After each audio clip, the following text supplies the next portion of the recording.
ini kita masih dalam momen haul yang ke-13 Guru Kiai Haji Ahmad Bakri.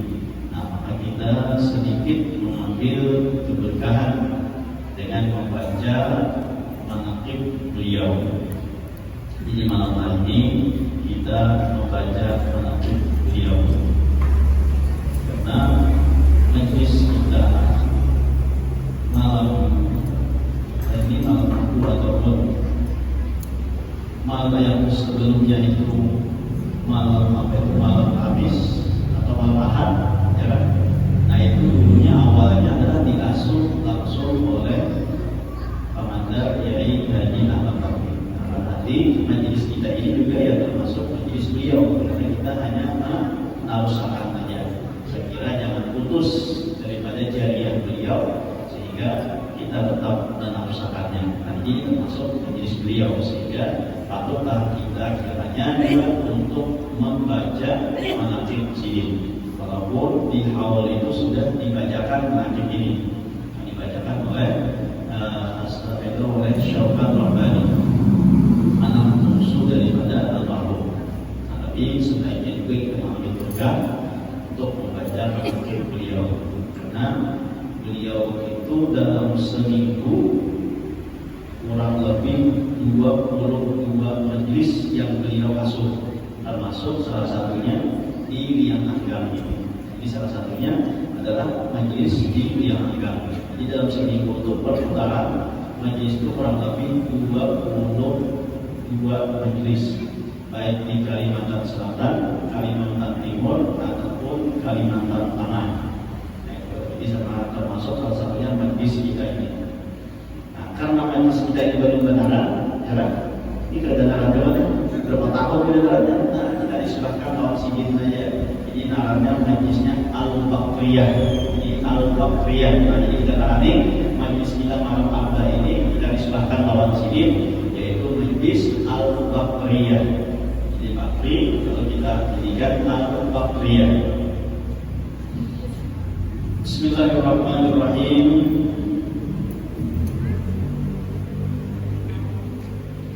Alhamdulillahil Fattahil Alim alladzi arsyada man istaqaw bi ibadihi lit-ta'allumi wa ta'lim wa ja'ala al-'ilma sababan najati wal fawzi biz-zulfa 'inda al-malikil 'azim.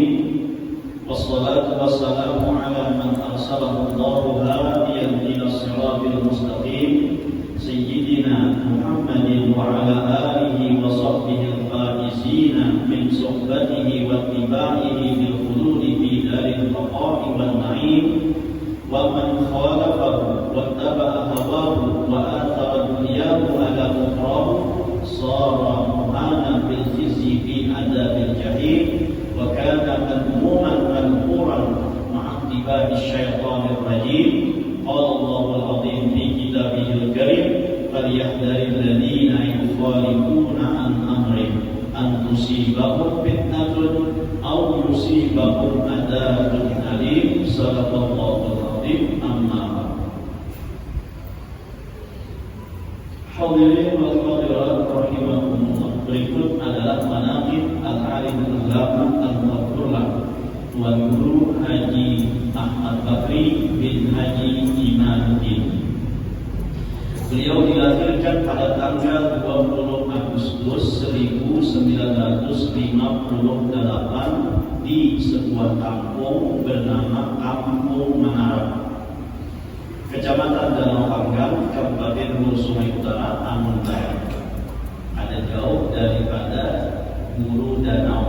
Nah, kira-kira Kampung Menara ini sekitar 7 kilo daripada Kampung Hulu Danau. Beliau adalah anak keempat dari 6 bersaudara, yaitu 1 almarhum Haji Tarsi, 2 almarhum Kiai Haji Ahmad Tarmidi, 3 Hajjah Samro, 4 nah itu adalah beliau, kelima adalah Hajjah Aliyah, yang kelima, yang keenam adalah almarhum Haji Muhammad Sugli. Jadi beliau ini beranam badang sana, 4 lelakian, 2 binian. Yang 4 itu seberataan sudah meninggal dunia. Yang hidup masih tinggal 2 orang, yaitu sama-sama di dunia, adalah Hajjah Somroh dan Hajjah Aliyah. Nah, 2 ini dalam sanad Sidin masih hidup. Dan yang keempatnya sudah meninggal, dan tepat pula makamnya itu bersampingan atau berdampingan.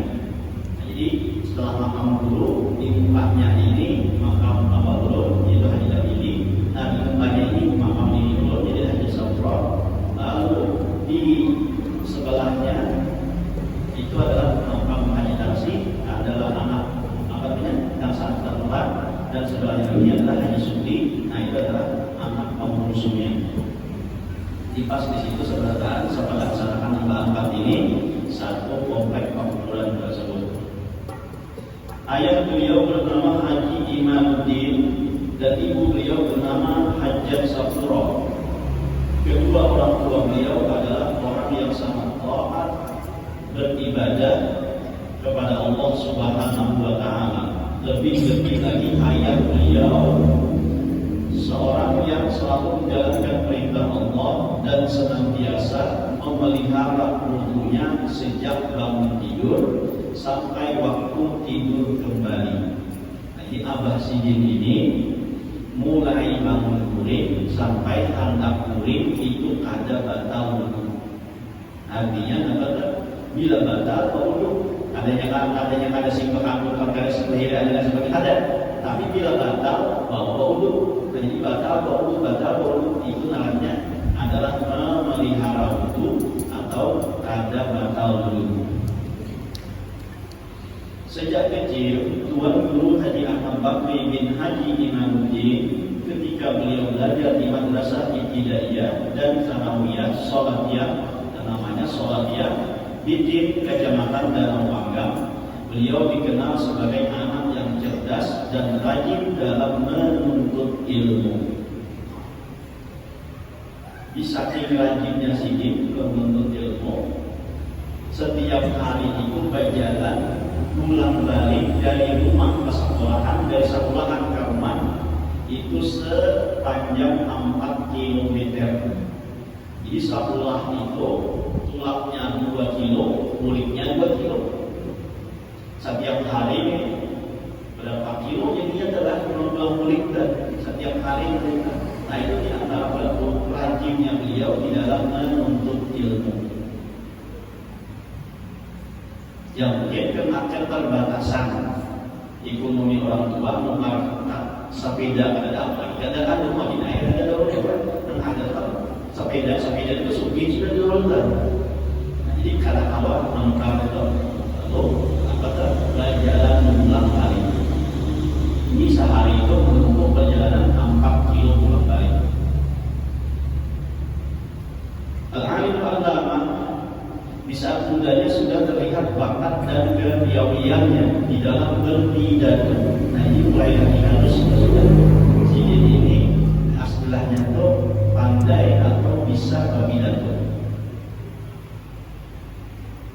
Hal tersebut menjadikan guru-guru beliau kagum dan bangga hingga dulu pernah ketika perpisahan di Madrasah Sholatiyah tersebut yang ditunjuk menjadi perwakilan daripada santri yang meninggalkan, nah itu adalah beliau yang menjadi yang menjadi wakil menyampaikan perpisahan tersebut. Nah, jadi saking indah dan bagusnya dalam perpisahan tersebut sampai-sampai semua orang yang di situ menangis mendengarkan pidato perpisahan beliau. Itu sahabatnya dari kepiawaian dan keahlian beliau di dalam menyampaikan berpidato.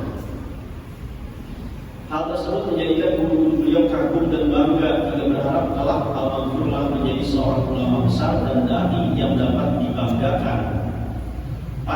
Pada kenyataannya harapan guru-guru beliau tersebut memang benar-benar menjadi kenyataan memang menjadi sebuah kenyataan. Jadi hal itu sudah terlihat semenjak kecil sampai akhirnya karena yang memang menjadi kenyataan bahwa beliau adalah seorang yang ahli di dalam berdakwah.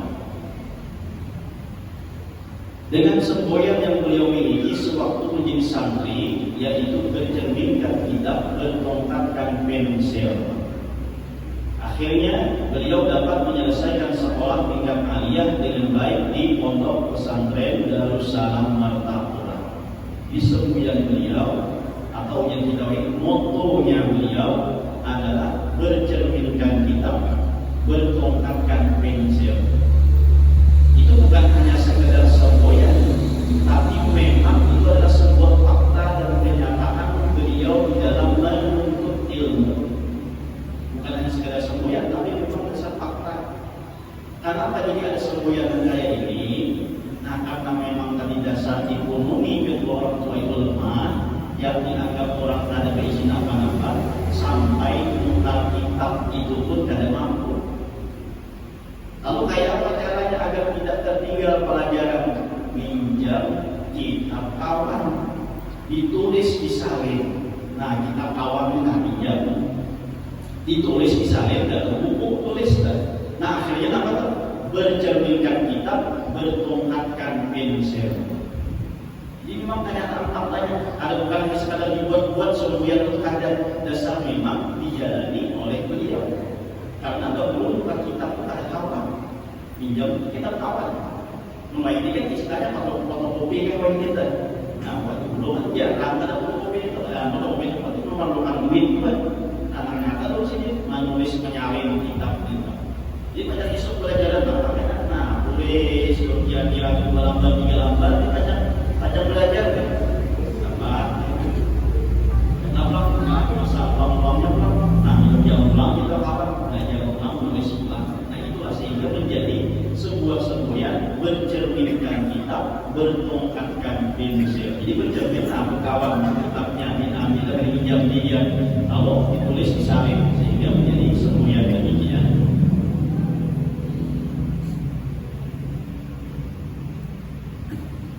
Al-Alimul Allama adalah seorang ulama besar dan dai kondang yang dikagumi masyarakat luas baik di daerah Kalimantan Selatan, Kalimantan Timur, dan Kalimantan Tengah. Di setiap majelis taklimnya selalu dihadiri oleh ribuan yang haus akan bajangan-bajangan ilmu agama dari beliau. Mereka terdiri bukan hanya dari kalangan bawah saja, tetapi juga dari kalangan menengah dan orang-orang yang berpendidikan tinggi. Hal ini menandakan bahwa dakwah al-alim al-ulama dapat diterima oleh semua kalangan masyarakat luas. Dalam berdakwah, beliau menggunakan metode yang sesuai dengan zamannya, didukung ilmu agama yang luas dan dalam, serta wawasan berpikir yang modern, ditambah penguasaan hafalan ayat-ayat Al-Quran dan hadis-hadis Nabi, serta penguasaan pendapat ulama-ulama yang masyhur, maka dakwah atau pengajian beliau semakin diminati dan disukai oleh para jamaah yang menghadirinya. Di sini penceramah itu bukan hanya sekadar bertakdir warak istilahnya kan, tapi dalam ceramah itu mengungkapkan hadis-hadisnya, Qurannya, perkataan ulamanya. Nah, itu nanti beliau gabungkan dalam sebuah dakwah, dalam sebuah penyampaian, sehingga bukan hanya bisa berpandil saja, tapi dalil mandalilnya pun beliau menguasai. Kan sekarang banyak orang yang hanya bisa berpandil, hanya bisa berceramah, tapi kadang menguasai dalil mandalilnya. Hanya sebutin hadis, hanya sebutin ayat yang disampaikan, tapi pandilnya ke sana ke sini. Ada kalau diambil kesimpulan dari apa yang disampaikan itu. Kesungguhan al-alim al-ulama dalam menuntut ilmu fikih, dalam hal ini beliau bermadhab kepada Imam Asy-Syafi'i, dan dalam ilmu tauhid bermadhab kepada Imam Al-Asy'ari dan Imam Al-Maturidi, dan ilmu tasawuf beliau bermadhab kepada Imam Al-Junaid Al-Baghdadi, Hasan Al-Basri, dan Imam Al-Ghazali. Hal inilah yang membuat wawasan berpikir beliau menjadi semakin luas dan dalam, sehingga menambah bobot dakwah beliau. Beliau menggunakan bahasa yang mudah dimengerti, tegas dan berani mengatakan yang hak itu hak, yang batil itu batil, serta amar ma'ruf nahi munkar. Jadi beliau menggunakan dengan bahasa yang mudah dimengerti. Artinya beliau menyampaikan itu ya dengan berbahasa Banjar kebanyakannya. Karena yang dihadapi adalah kita kumpulan Banjar yang pakai bahasa Banjar. Bahkan saking marasuknya dari bahasa tadi, kadang dengan logatnya Amuntai, atau kadang logatnya apa lagi tuh, logat Kalua, atau logat apa tuh biasa logat daerah kata masuk situ, kadang dimasukkan sini dalam apa tuh namanya di dalam dakwah beliau tersebut. Dan beliau juga tegas amar ma'ruf nahi munkar. Tapi tegasnya di sini kadang-kadang itu dibumbui dengan umur. Nah, sehingga orang padai atau orang dinasihati itu ada merasa tersinggung secara pribadi. Sehingga dibumbui dengan umur atau kegayaan atau laluan. Jadi bukan hanya sekadar wudhu aja, tapi di situ karena setelah wudhu itu beliau masukkan ilmu-ilmu, beliau masukkan amar ma'ruf nahi munkar. Sehingga orang ada merasa yang benarnya merasa dimamai istilahnya dalam berdakwah tersebut. Ya, ada juga kan keras. Kalau bicara itu kayak udah memamai. Nah, ada juga macam caranya orang berdakwah itu metodenya tuh lain-lain. Nah, kalau speaker dan kalah memang keras juga, tapi kan dilamai. Nah, dilagu-lagu lah kayak tayangan juga ada. Ya kan? Nah, lagu-lagu di lumbar gitu. Nah, kadang hanya ada kekaraksi itu, namun keras terus. Tapi sebenarnya orang pembina merasa tersinggung sehingga orang kadang-kadang lagi datang bapak datang itu daripada dimamai sedih benar. Nah itu kan sekira orang pun ada merasa dimamai dan bahkan merasa dinasihati. Beliau berpegang teguh pada paham Ahlussunnah wal Jamaah sebagaimana ulama-ulama besar yang disebutkan di atas. Bagi pula guru spiritual beliau yaitu Shahibul Fadilah Al-Allamah Al-Mukarram Al-Hajj Zaini bin Abdul Wali, atau yang lebih dikenal dengan Guru Sekuntul, yang kemudian ajaran beliau Al-Mukarram Al-Hajj Guru Zaini bin Abdul Wali diajarkan pula kepada santri dan santriwati untuk pesantren Al-Mursyidul Amin yang beliau dirikan pada tahun 1985 Masehi. Tepat peletakan batu pertamanya pada tanggal 1 Muharram 1405 Hijriah bertepatan pada tanggal 26 September 1984. Nah, itu awal kali meletakkan batu pertama dalam pembangunan pondok pesantren Al-Mursyidul Amin. Pondok pesantren Al-Mursyidul Amin sedikit demi sedikit berkembang, sangat menggembirakan baik pondok putra maupun putri yang telah memiliki sarana dan fasilitas yang cukup lengkap sehingga memperoleh kepercayaan dari masyarakat luas. Kesemuanya itu adalah berkat kegigihan, kesungguhan dan perjuangan al-alim al-allama wa Guru Haji Ahmad Bakri. Nah, jadi maknanya membangun pondok itu perjuangannya luar biasa. Dahulu balistik baru lagi jalan setapak aja, nah hanya kalau dilalui pakai pakai sungai, jadi angkut pakai keras, kulit segala macam itu pakai kelotok atau pakai jukung, apa juga itu jukung panjang, jukung kapih kan? Nah itu berusaha menahun dia tuh di bagian gablok kan? Nah itu dulu tuh jalan halus setapak aja. Jadi berangkut meja, berangkut kursi itu pakai sepeda, mulai dari hadir 2 juta, nah sampai ke darat itu. Maka jalan dicak-dicak pulau ada nyaman jalannya, tanpa nyaman berdukung daripada kan sepeda kan. Nah itu awal kali membangun. Jadi belum dengan perjuangan. Al-Alim Al-Allamah Al-Mukarram Tuan Guru Haji Ahmad Bakri sejak usia kecil sampai akhir hayatnya adalah orang yang berbakti dan memuliakan kedua ibu bapaknya. Bahkan setelah keduanya meninggal dunia pun beliau tetap menghormati dan memuliakannya. Setiap tahun Al-Alim Al-Allamah mengadakan haul ayah beliau di kampung Menara, di mana ayah beliau dimakamkan. Jadi setiap tahun itu selalu mudik ke kampung untuk berhaulan.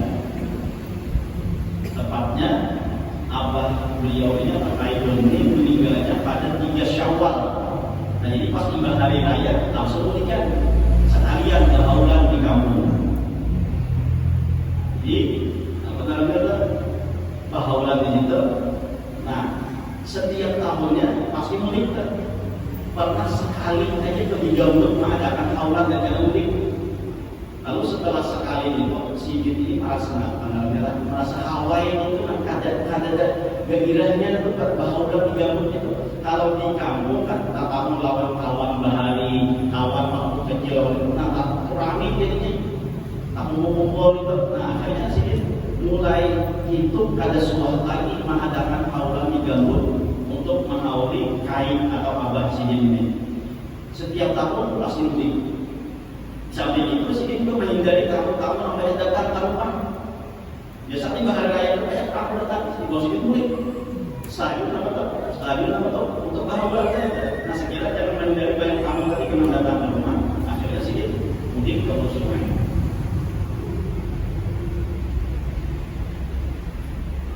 Demikian pula alim ulama sangat memuliakan dan menghormati guru-guru beliau, baik di saat beliau belajar di madrasah ibtidaiyah dan sanawiyah Salafiyah Bidin dan Opangga maupun ketika sekolah di madrasah aliyah Darussalam Al-Quran, khususnya kepada Sahibul Fadilah Kiai Haji Zaini bin Abdul Ghani atau Guru Sakumbul. Itu guru beliau. Di antara guru beliau lagi adalah Guru Abuya Syukri bin Yunus. Beliau masih hidup, mudah-mudahan beliau panjang umur.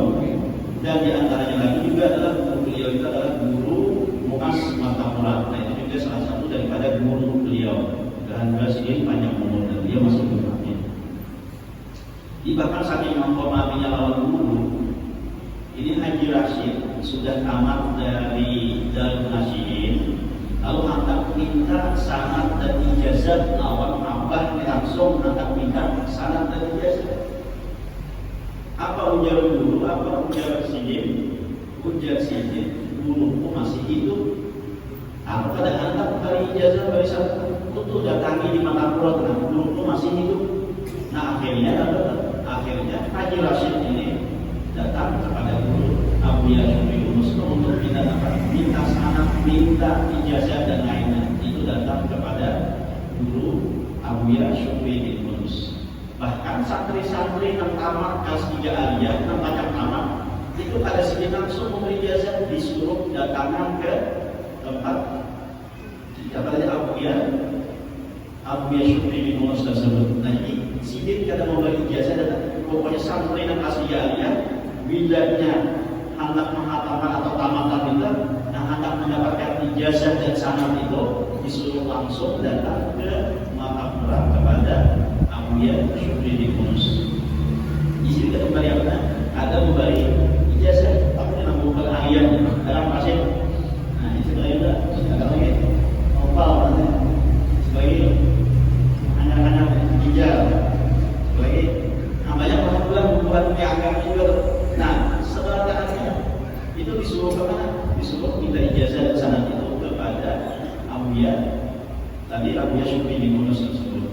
Di sini dalam kali ini ada hendak walaupun lawan anak itu ada hendak membalik kenapa karena guru masih hidup. Nah ini karena saking adabnya kan. Ada juga kadang guru masih ada lagi, sudah membuka ijazah, sudah membuka apa lagi itu, membuka sanad dan sebagainya, musafahah segala macam. Padahal Pak Guru masih hidup lagi, istilahnya ada. Nah termasuk ketika anak kawin itu Haji Rashid itu minta tidak bagaimana tentang pelajaran untuk menikah dan sebagainya, disuruh datang kepada siapa? Kepada guru Mas untuk belajar tentang sini. Jadi sini kadang-kadang belajar karena masih ada guru yang masih hidup. Nah itu diantara beliau memuliakan kepada guru-gurunya. Al-alimul allamah adalah orang yang memberi perhatian dan kasih sayang kepada orang yang menuntut ilmu atau thalibul ilm. Begitu pula kepada orang yang alim, orang-orang soleh dan fakir miskin. Beliau juga adalah orang yang menaruh hormat dan cinta kepada zuriyat Rasulullah SAW atau para habaib. Juga kepada qari Al-Quran atau pembaca Al-Quran. Di rancak atau sering di mana-mana pengajian sini itu sebelum pengajian ada qari yang membaca Qurannya dulu. Bisa bilang atau di mana kan? Itu biasanya ada salah satu qari yang didirikan untuk baca Quran. Di majelis setelah baca Quran hanya sini pengajian. Kalau bersama umur biasanya bertemu membacakan itu kumpul. Nah itu sih, jadi memanggil untuk pari yang membaca sebelum beliau pengajian. Tapi di giliran saya kira hari ini ada juga tuh, apa namanya, nanti gawe 6 bulan untuk ambil ke majelis salim. Nah salah satunya memfungsikan para pari-pari yang ada di Banjar itu adalah setiap hari Jumat sebelum pelaksanaan Jumat itu pari ini disuruh secara bergiliran untuk membaca Quran secara tartil sampai ini. Jadi sebelum Jumat itu kira-kira jam berapa, setengah 12 sampai aja. Bila pengajian ada nama ngaji, itu dasar Qurannya nama ngaji. Kayak kasih kayak dasar paringnya nama ngaji. Ini pari-pari yang ternama, pari-pari terkumpul di dalam persatuan pari di Banjarmasin itu. Nah itu digilirankan setiap Jumat untuk baca tartil sebelum pelaksanaan sembahyang Jumat tersebut. Nah sebelumnya itu kaset saja. Nah sebelumnya nama ngaji itu di mana di radio itu kaset. Nah tapi karena saat itu Sidin sudah menjabat menjadi pengelola, harus ditunjuk hari pari ini secara bergiliran setiap Jumatnya untuk membaca secara bertadarus. Akhirnya kan sampai sini, nah hari berikutnya baca mulai dari sini kan sampai kemana? Nah kalau sambung lagi akhirnya kan bisa mengatakan Al-Quran tersebut. Itu salah satu di antara beliau adalah mencintai kepada para pari-pari Al-Quran. Beliau senang bersedekah kepada orang lain, sopan santun dalam bergaul, tidak mau dimuliakan oleh kawan sebaya atau para ustadz, bahkan orang awam sekalipun. Nah makanya beliau kawan-kawan itu bila datang di musola itu, kawan-kawan itu datang bukan namanya kita tuh ngobrol segala macam. Nah jadi ada membuat kawan enggak? Walaupun seorang terkenal, walaupun seorang ulama yang dikenal, tapi kalau kawan-kawan bahari yang sini murid kita jadi cewek siapa yang harus tapi yang pertemuan kita tahun ini, nah pertemuan jadinya ada membuang kawan udah, makanya sih merasa rame itu kan. Kenapa? Karena dari kawan-kawan ini ketahuan masa halus dan para pertemuan itu kadang ada kisah-kisahnya. Nah lalu situ dapat kisah dan gimana sih mengumpulkan kisah? Nah dari kawan-kawan tadi kan, aku mengumpulkan lagi bagi kisah kan, lalu dapat modal pulang jadinya, ya kan? Kayak musuh kumpul atau bisa nanya, pakai dapat modal malam satu ini nah, jadi bisa dulu ada musuh kumpul punya itu. Nah itu di antara kisah musuh kumpul yang muncul. Jadi justru awak long pakai membawa di mana di Sebilang, kisahnya. Nah jadi kisah-kisah itu kalau tidak pakai tidak jadi bahan lomba kawanan kita. Al-alim al-alama adalah orang yang suka menolong orang lain, apalagi jika orang tersebut sangat memerlukan bantuan. Beliau murah senyum kepada siapa saja yang beliau temui. Al-Mawfudlah Abdul Haji Ahmad Bakri rahimahullah adalah sosok yang istiqamah dalam menjalankan dakwah Islamiyah. Nah, jadi beliau ini termasuk orang yang sangat istiqamah, bukan hanya dalam amal ibadah, bahkan dalam keseharian itu pun beliau istiqamah. Di antara istiqomahnya itu kita biasanya bila jam 7 itu sudah tak kumpulan makan di Sultan Berkat. Ada salang disuruh lagi, ada salang di Kiawi lagi, misalnya pokoknya bila jam 7 kita makanan, jangan kemana-mana lagi. Nah jadi kami di antara kawan-kawan sini, anak-anak sini, ada salang lagi bila jam 7 ada untuk pakai makanan.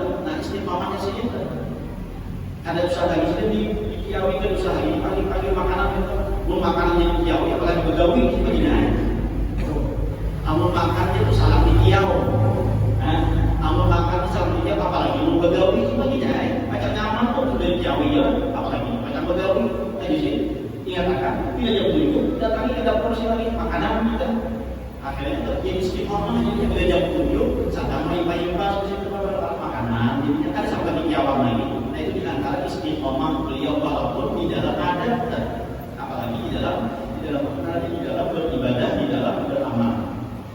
Itu di antara salah satu istiqomahnya beliau. Nah di antara istiqomah beliau dan keseharian juga. Jadi ini bilanya ke Jawa, Madinah Haji Rasyid itu pasti dahulu kepada kami, kepada dulu di Jawa. Memintakan izin dulu di Jawa ini hanya karena ulama sana. Karena di Jawa ini perizinan untuk keluar itu malik. Kecuali kalau ada wali santri yang datang, nah hanya kau ini punya pak santrinya aja namanya izin, bisa diberi izin. Nah harus gitu selalu datang. Jadi waktu sini anak datang itu kan menyewa mobil di sana, di mana di bagian situ. Nah kita akan menjemput sidin ke mana, ke bandara atau sidin pertama-tama dulu tuh. Nah pertama-tama sidin kita tahu apa-apa kan, kalau kita akan menjemput ke bandara menyewa mobil. Nah mobilnya itu mobil pantar, mobil bahari, mobil pantar. Karena sidin merasa nyaman, lawan supirnya bagus, lawan pembawaannya baik, supir walaupun bagus mobil di Surabaya hanya sidin tetap istiqomah lawan mobil pantar. Bila sidin ke Jawa, pokoknya nanti ini nanti sidin ada anak kita pernah juga kita cari mobil nanti hanya menjemput sidin. Sidin merasa nyaman. Dia sidin cari tahu semalam aja itu nyaman juga. Saking istiqomahnya merasa nyaman itu walaupun mobil kita lihat kan cuma berbicara kasih tentang kenyaman sih, apalagi Surabaya itu mobilnya banyak yang bagus-bagus loh. Kalau kita kan cari yang bagus sedikit, nah yang buat sih punya sendiri nyaman, langsung semalam itu nyaman sih. Saking istiqomahnya, lawan supirnya di pengertian, akun di mau aja orang lain istilahnya anak kasihnya hasil, akun aja mantap. Walaupun tujuannya misalnya anak satu tujuan itu, tapi kan ada kemampuan anak kasih si supir itu akunnya juga. Nah, itu merasa nyaman itu. Lalu tetap istiqomah walaupun mobilnya itu mobil bahari, tetap sih mau. Nah itu diantara istiqomah beliau. Beliau sudah ikhlas menjalankan tanpa mengharap imbalan. Nah ini juga beliau berdakwah itu kan dibalik utang segala macam. Nah itu saking ikhlasnya beliau, pembelian itu apalagi di bulan Maulid, di bulan Rajab itu undangan full, sehari itu bisa 3 kali, bisa 4 kali undangan tersebut. Nah selalu bedanya orang menyalami amplop itu ada di muka sini, amplop itu dipulangkan di dalam kotak, tuyuk di situ ada sekotak-kotak hibah tuntung karena bulan Maulid hanya dimukai sidin. Suruh si umat kapan akan satuan yang belum dipulangkan, suruh menyusuri duit kita. Sidin itu kalau ada apa-apa, karena paling tahun berapa hasilnya sekian itu aja itu tahun itu. Nah amplopnya tadi kita tahu di atas itu. Nah lalu di atas ukurnya nama tahun kenapa ini? Kayaknya hanya pak ibadah berapa? Buat harus dipulangkan kepada bapak yang menyusuri kan. Ujian sidin kenapa jadi aku memulangkan mereka itu sekira aku akan tahu tentang membeli itu berapa amalnya tahu kita membeli sekian sengaja aku beli sekian hari ini paling dia masih ini sekian paling dia masih ini sekian nah aku pun takut ya kan sebab kita mau takut kan ada undang boleh membeli sedikit suami marahin kita nah itu ya sedikit saya kira aku ikhlas ada hadap atau babila pilih bila orang mengundang siapa kalau ada orang mengundang masjid nah itu diterima biar kenapa kan lagi pokoknya sudah terima itu situ ada lagi tiga dulu pakai lah kita mengundang di dulu sedikit kalau ada yang datang mereka pakai banyak memberi nah ini ada diterima lagi istilahnya puluh kan ini yang banyak memberi sedikit malah ini saya kerja ini kalian makan dulu deh nah ini yang tinggi yang diterima ada kayak itu saya kira ada diketahui siapa-siapa yang memberi baik banyak atau sedikit itu sama aja. Jadi kita kumpulkan duitnya itu hanya karena hasilnya berapa dan itu pun digunakan sedikit untuk pondok pesantren Al-Musyidun Amin. Kenapa? Karena membayar utang. Sedikit itu di mana untuk pembangunan biasanya sedikit banyak utang di situ. Ambil bangunan, ambil barang-barang untuk membangun pondok dan jadi sidinnya akun aja itu manukar tawaran sedikit pada toko lain asalkan akun berutang akun sidin tawaran daripada cash tak murah tapi cash nasib tidak apa karena karena duitnya itu sangat dikumpulkan dari sumbangan dari ini segala macam dikumpulkan karena satu minggu atau belum atau politik belum atau berapa lagi minnya berapa lagi jadi asalkan akun mau tanginya dia tawaran sedikit di toko itu membalikan apa? Membalikan hutang. Jadi mereka digunakan untuk itu. Nah, itu diantara ikhlasnya beliau di dalam berdakwah. Jadi sini tidak mengetahui pembelian orang itu berapa karena bila mengetahui dia sendiri karena rupina ada saya pun diterima, saya pun ada tanah, saya pun agak kenal sedikit amplopnya, saya pun minta tipis sedikit amplopnya lalu ada tanda itu. Beliau lebih pentingkan kemakmuran masjid daripada kepentingan pribadi. Jadi beliau istiqamah dalam menjalankan dakwah Islamiyah dan beliau selalu ikhlas menjalankannya tanpa mengharapkan imbalan dari orang lain. Beliau lebih mementingkan kemakmuran masjid daripada kepentingan pribadi. Hal ini beliau tunjukkan dengan sifat istiqamah beliau atau konsistensi yang tinggi dalam hal memimpin peribadatan di Masjid Raya Sabilal Muhtadin seperti pada malam nisfu Sya'ban. Begitu pula pada 10 terakhir di bulan Ramadan. Jadi selama masjid menjabat menjadi badan pengelola Masjid Raya Sabilal Muhtadin, nah kegiatan-kegiatan keagamaan termasuk malam nisfu Sya'ban, termasuk lagi 10 terakhir di bulan Ramadan, itu sembahyang tengah malam itu mulai gambut jam 1 tulang sampai ke jam 2. Karena boleh pulang hanya bersahur atau setiap malam, setiap Ramadan, setiap tahun sewaktu beliau menjabat menjadi panitia atau pelaksana badan pengelola Masjid Raya Sabilal Muhtadin. Nah, jadi sebelum beliau diangkat menjadi badan pengelola itu, beliau berkada langsung menerima. Jadi datang dahulu kepada siapa? Kepada Tuan Guru Sakumpul, minta pendapat kawan Sidin kayak apa yang hendak dijadikan ketua panitia masjid Sabilal Muhtadin. Ujar Guru Sakumpul terima aja, karena di masjid itu kayaknya menjadi corongnya Nahdlatul Ulama, menjadi corongnya NU. Karena saat itu Sabilal Muhtadin ini saat itu masih dikuasai atau dipimpin oleh orang-orang yang di luar daripada NU, jadi sendiri terima aja. Dan itu jadikan corong sebagai Nahdlatul Ulama. Nah, diterima oleh sini. Di pertama kali yang beliau lakukan setelah menjabat menjadi badan pengelola Masjid Raya Sabilal Muhtadin tadi adalah merubah mimbar khutbah.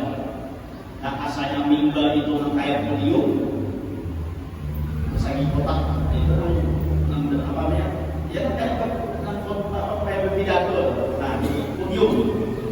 Lalu diganti dengan mimbar dan seperti ini. Nah, apa namanya? Tangga-tangga kayak. Nah, itu adalah waktu beliau menjabat.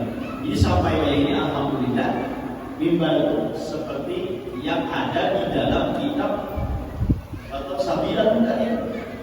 Di bentuk mimbar yang ada di dalam kitab Sabilal Muhtadin itu adalah bentuk seperti ini. Nah, jadi kita jangan hanya memakai alatnya di Sabilal Muhtadin, tapi pelaksanaannya ada sesuai dengan apa yang ada di dalam kitab Sabilal Muhtadin tersebut. Sehingga podium tadi beliau ganti dengan apa namanya? Dengan mimbar seperti ini. Nah, di antaranya lagi adalah mengadakan tahlilan sebelum pelaksanaan sembahyang Jumat. Itu juga beliau yang memulai. Jadi sebelumnya juga ada pernah itu. Sebelumnya ya ada tahlilan itu. Nah, lalu ketika beliau menjabat, maka diumumkan siapa anak Allah untuk untuk Masjid Raya Sabilal Muhtadin. Nah, silakan. Maka nanti di hari Jumat itu akan dibacakan secara khusus doanya untuk para penyembah. Nah, itulah mulai dijalankan tahlilan, sehingga juga menyebar di masjid-masjid yang lain. Nah, itu mengadakan tahlilan tersebut. Nah, di antaranya ya tadi menyuruh para kali yang ada di Banjarmasin itu untuk begini dan membaca Qurannya secara tartil. Itu jadi bila kita buka radio baca Al-Quran secara tartil, nah itu bukan kaset tapi dasar orangnya membaca. Itu Itu juga di antara beliau yang maka itu merubah keadaan seperti itu. Di antaranya sebagai yang terawih, nah asalnya ada Allah minallah gimana, nah itu ada juga itu. Nah itu ya dengan menjabatnya beliau lalu diganti ataupun dirubahlah pokoknya amalia ada ulama nah berjalan di Masjid Raya 9 Tahrim tersebut. Dan dahulunya itu tidak berjalan sehingga dengan saran rusak kumpul tadi itu menjadi merupakan dorongnya Ahlussunnah wal Jamaah. Sehingga ketika beliau menjabat maka orang-orang lain daripada Nahdlatul Ulama nah itu diganti dengan orang-orang yang itu yang Nahdlatul Ulama Ahlussunnah wal Jamaah.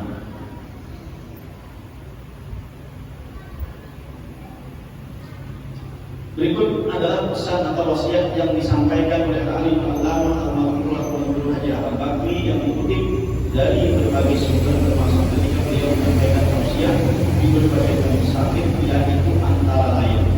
Jadi kepada santriwati amalkan hifdzul wudu. Jadi secara khusus beliau mengatakan kepada santri dan santriwati atau kepada kita mengatakan amalan. Apa itu amalannya? Hifdzul wudu, memelihara atau selalu berwudu, tidak batal wudu. Niscaya Allah akan memberimu suatu maziyah atau kelebihan yang tidak dipunyai orang lain. Jadi bila orang selalu ada batal wudu, mengamalkan terus-menerus ada batal wudu, maka insya Allah orang ini akan diberikan kelebihan oleh Allah yang tidak dimiliki oleh orang lain. Gunakan waktu mudamu sebaik-baiknya karena masa muda adalah masa menahan dan masa tuamu adalah masa memetik hasilnya. Tanamkan niat dalam hati billahi ta'ala dalam ilmu, niscaya ilmu yang kamu dapatkan akan menjadi berkah di kemudian hari. Kamu harus siap pakai, tapi tidak perlu minta pakai. Artinya kapanpun, dimanapun kamu berada, kamu siap tampil atau memimpin, tapi tidak perlu mengemis minta ditampilkan atau mengemis jadi pemimpin. Sebelum kamu masuk kampung, kamu harus sudah siap rempah-rempah kampung. Jadi sebelum masuk ke kampung harus menyiapkan rempah-rempahnya. Nah, rempah-rempah kampung ya kayak tahlilan, kayak doa selamat, kayak doa haul, doa arwah, ayat, surah menyurah, apalagi surah malam, surah subuh Jumat atau surah ad-dahar dan as-sajadah dan ad-dahar, surah yasin, surah waqiah, surah tabarak. Nah itu perlu dihafal, biasanya perlu dilancari sehingga sebelum masuk kampung itu siap sudah rempah-rempahnya.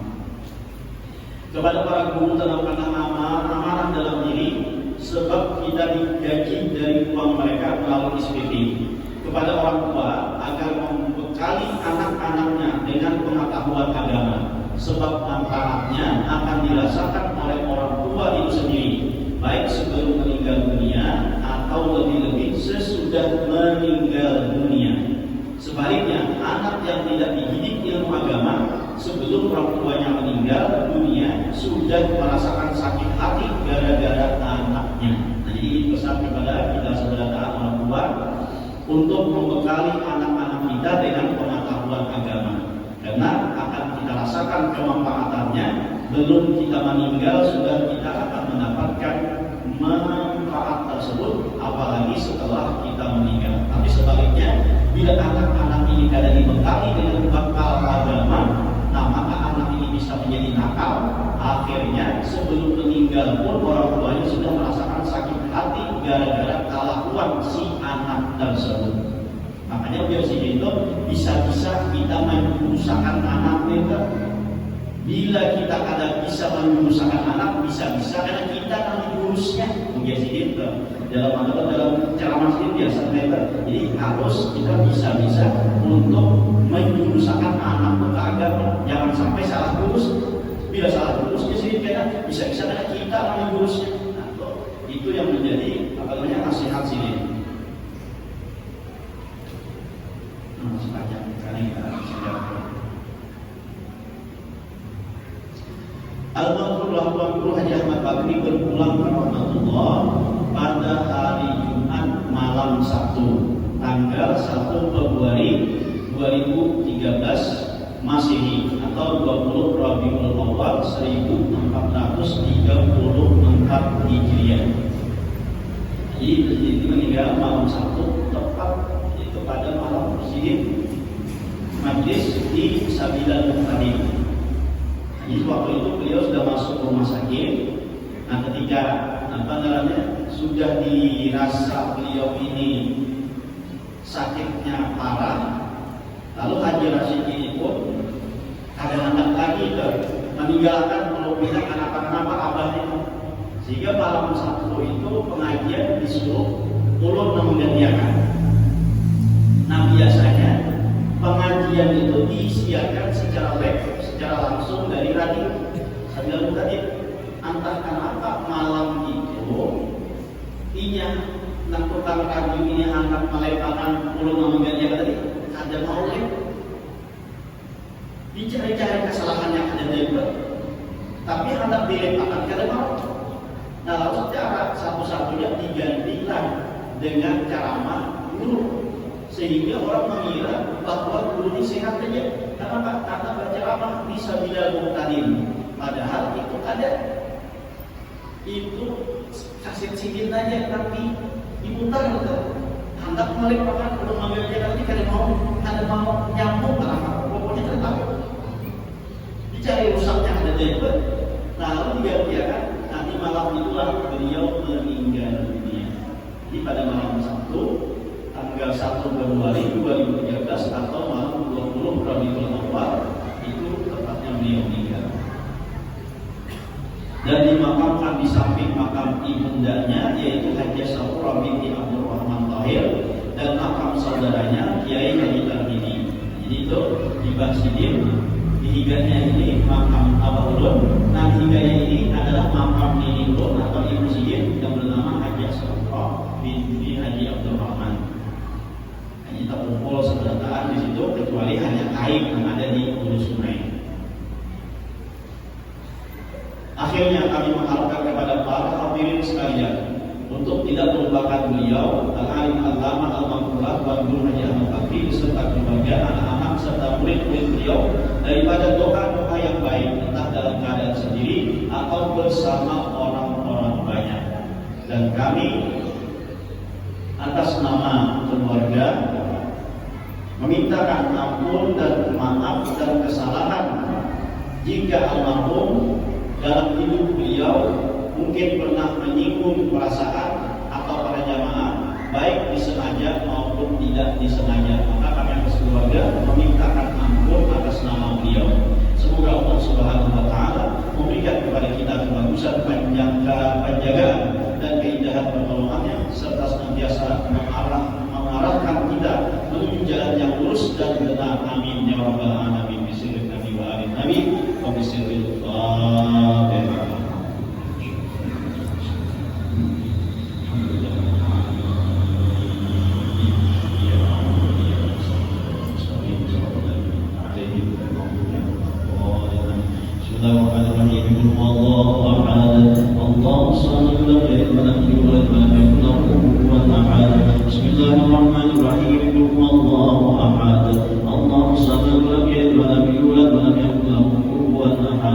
Bismillahirrahmanirrahim.